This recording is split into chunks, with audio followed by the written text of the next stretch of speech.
এখন থেকে আপনার প্রিয় সিরিয়ালগুলো ফ্রিতে দেখুন এক্সক্লুসিভলি শুধুমাত্র সান নেক্সটে। এখনই অ্যাপ ডাউনলোড করুন। হ্যাঁ ঠিক আছে। দূর, এখানে তো কিছু পছন্দই হচ্ছে না।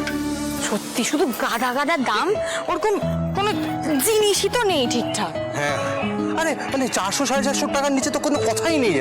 আরে বাবা, আমার কাছে মোট আছে 450 টাকা, তার মধ্যে থেকে 150 টাকা দিতে হবে ওই কেকের দোকানিকে, আর তারপর বেঁচে হইলো 300 টাকা। বাজারের যা দর। আরে ঠিকঠাক জিনিস দেখালে হয়ে যায়। আচ্ছা, আমার একটা চেনার দোকান আছে এই কাছে, ওখানে যেতে পারি, ওখান থেকে আমরা ভালো জিনিসপত্র পেয়ে যাবো। চলুন তো। হ্যাঁ চল।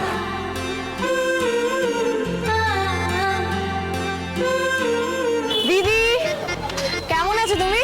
ও হ্যাঁ হ্যাঁ নীলা, ভালো আছি। তুমি কেমন আছো? আমিও খুব ভালো আছি। বলো কি লাগবে?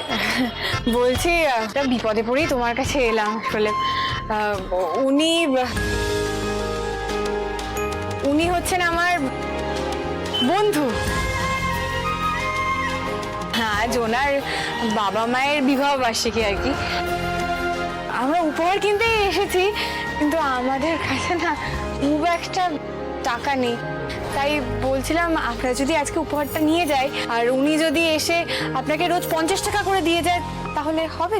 ইনস্টলমেন্ট? হ্যাঁ দেবেন। আরে নীলা যখন বলছে তখন কেন দেব না? তুমি তো আমার এখান থেকে কত কিছু জিনিস কিনে নিয়ে যাও। দেখো দেখো কি নেবে দেখো।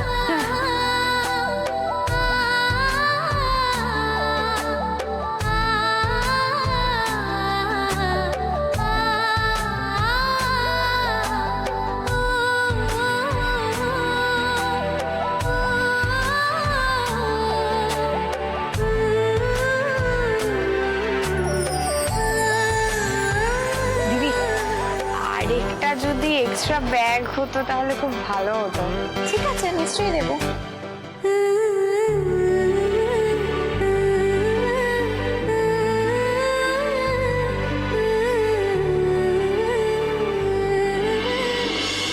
আসলে তোর এত ঘটা করে বিয়ে দিয়েছেন বাবা, তারপরে ওই এফডিটা ভেঙে সুমনের জন্য গাড়িটা কিনতে হলো না, ওই ডাউন পেমেন্টটা দিতে হলো, এই সব খরচা করতে গিয়ে বাবা একেবারে দেউলিয়া হয়ে গেছেন রে।